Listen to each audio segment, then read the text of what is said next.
Hi, this is Tom from Shot Science, and we have a drill today that we want to take and pass on to you that we think is really important in player development.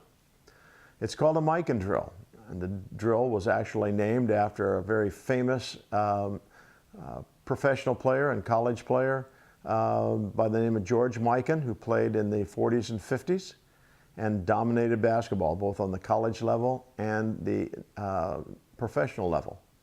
George Mikan was the first true big man. He was 6'10", about 245 pounds, and is cited today by many pro players who play the post because he kind of set the standard. He was a great rebounder. He was a great shot blocker. He was ambidextrous with hook shots that nobody could really do anything about. And he actually cultured the skills in what is called the Mikan drill. When he was a young player out of high school, he went to DePaul University, and there he played for Ray Myers, and he was a very clumsy, not very athletic player, and Myers worked with him at great lengths to help him improve, and one of the things that they did was the Mikan drill.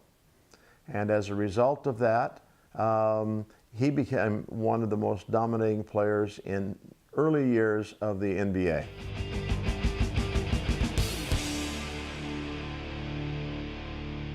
The Mikan drill, we think, really is good for every player, not just big players. We want to make sure that our big men, our post players, our perimeter players, all experience and work on the Mikan drill. One of the reasons we think that it really teaches you how to finish around the basket and how to finish with both hands. There's a lot of emphasis these days in basketball on attacking the basket off the dribble. And when you get there, you have to be able to finish that shot. So it's important that you be able to finish with the right and the left. The other thing that's really important here is the footwork of this drill. The drill is started by a player starting right in front of the basket, about 3 or 4 feet in front, and you can step right or you can step left. But if you're going to take a step to the right, we use a cross step.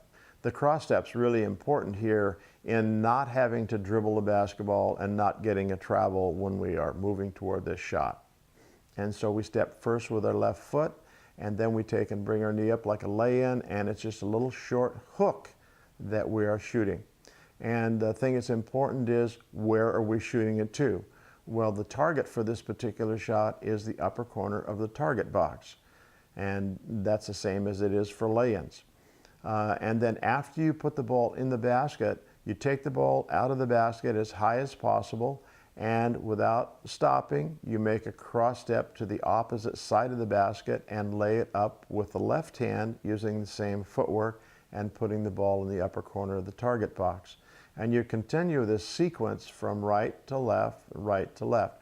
These little short shots are just little hook shots, making sure that you get your hand behind the direction of the shot. We could call that just a little mini hook if you want. When we take the ball out of the net, we want to take and keep the ball high, and this is particularly important for big men because when you catch a rebound and you bring the ball down, smaller, quicker players oftentimes get their hands on the basketball and either knock it out or take it away from you, so you keep the hands very high.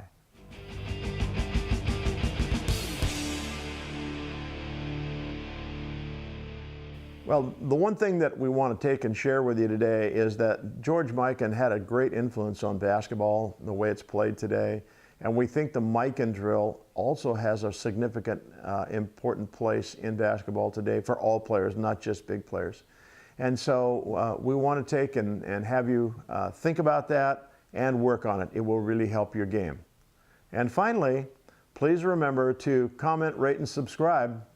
We'll see you next time. Stay tuned.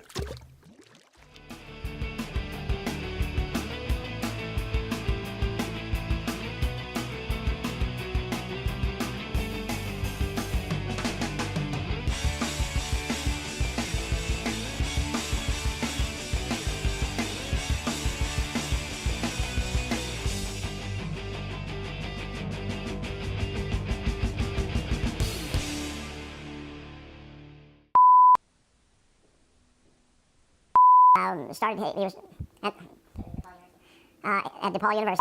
with the opposite side. Without stopping, you make us... Okay, we'll stop for a second. One of the important things about this, moving into this shot. Okay. Okay, now let's